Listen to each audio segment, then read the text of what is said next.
Hello అండి, అందరికీ నమస్కారం. శ్రావణి వంటిల్లుకి స్వాగతం. ఇవాల్టి మన వీడియోలో చల్లని పెరుగు రొట్టె ఎలా ప్రిపేర్ చేసుకోవాలో చూద్దాము.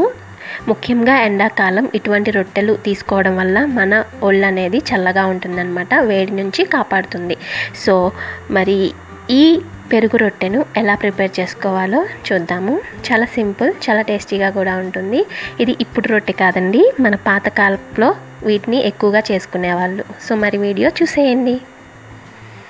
దీనికోసం ముందుగా బియ్యాన్ని నానబెట్టుకోవాలి. మ్యాక్సిమం 6 గంటలు నానేలాగా చూసుకోండి. ఇక్కడ నేను 2 కప్పుల బియ్యాన్ని తీసుకొని నైట్ అంతా నానబెట్టుకున్నాను. తర్వాత అరకప్పు అటుకులు ఉంటాయి కదా, మామూలు ఉప్మా చేసుకునే అటుకులు, వీటిని కూడా ఒక అరగంట నానబెట్టుకోండి.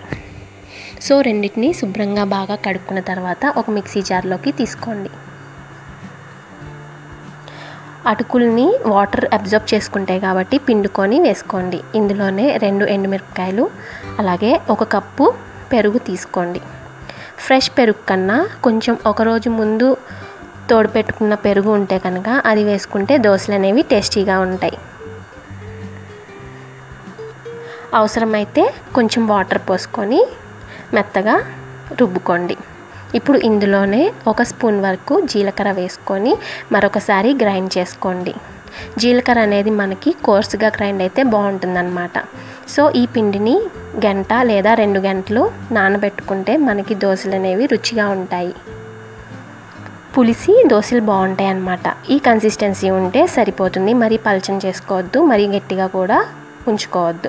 చూసారా, మనకి జీలకర్ర బాగా మెత్తగా గ్రైండ్ అవ్వలేదు. చివర్లో ఇలా వేసుకోవడం వల్ల మనకి అక్కడక్కడ జీలకర్ర అనేది తగిలి రుచిగా ఉంటుందన్నమాట. ఇప్పుడు పొయ్యి మీద ఒక బాండీ పెట్టుకొని 1 స్పూన్ నూనె వేసుకొని వేడయిన తర్వాత ఇందులో దోశ గరిటతో 1 గరిట పిండిని వేసుకోండి.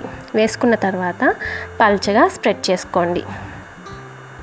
మీడియం ఫ్లేమ్లో ఉంచుకొని మాత్రమే ఈ దోశల్ని కాల్చుకోండి. ఇప్పుడు ఒకవైపు కాలిన తర్వాత మరొక వైపు కూడా తిప్పుకొని బాగా కాల్చుకోండి. లో ఫ్లేమ్లో పెడితే కనుక ఈ దోశలు గట్టిగా వస్తాయి. హై ఫ్లేమ్లో పెడితే మధ్యలో ఉడకవు, బయట మాడిపోతాయి అన్నమాట. సో మీడియం ఫ్లేమ్లో ఉంచుకొని బాగా 2 వైపులా క్రిస్పీగా కాల్చుకొని సర్వ్ చేసుకోండి. ఇలాగే మిగిలిన పిండితో కూడా దోశలు వేసుకొని తీసుకోండి. వీటిని పెరుగు రొట్టె అంటారు. మీరు ఈ పిండిలోకి ఉల్లిపాయలు అలాగే పచ్చిమిరపకాయలు సన్న ముక్కల్లా కట్ చేసుకొని కూడా వేసుకోవచ్చు. చాలా టేస్టీగా ఉంటాయి. ఈ దోశలకి మనకి ఇది పుదీనా కారం, ఇదేమో కొత్తిమీర చట్నీ అనమాట. ఈ 2 కాంబినేషన్ సూపర్గా ఉంటాయండి, చాలా టేస్టీగా ఉంటాయి. రొట్టె పుల్లగా ఉంటుంది, అందుకని ఈ 2 కాంబినేషన్ అనేవి టేస్టీగా ఉంటాయి అన్నమాట. మీరు కావాలంటే పల్లి చట్నీ, కొబ్బరి చట్నీ లేదా అల్లం పచ్చడితో అయినా సర్వ్ చేసుకోవచ్చు. మీకు ఈ 2 చట్నీ యొక్క లింక్ అనేది నేను డిస్క్రిప్షన్ బాక్స్లో అలాగే ఐ బటన్లో ఇస్తాను. ఇంట్రెస్ట్ ఉంటే కనుక ఒకసారి వెళ్ళి చెక్ చేయండి, ఓకేనా?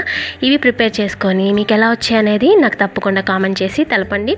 అలాగే ఈ రెసిపీ కనుక మీకు నచ్చినట్టయితే లైక్ చేయండి, షేర్ చేయండి. అలాగే మరిన్ని ఈజీ అండ్ టేస్టీ రెసిపీస్ కోసం శ్రావణి వంటిల్ని సబ్స్క్రైబ్ చేసుకోవడం మటుకు మర్చిపోవద్దు.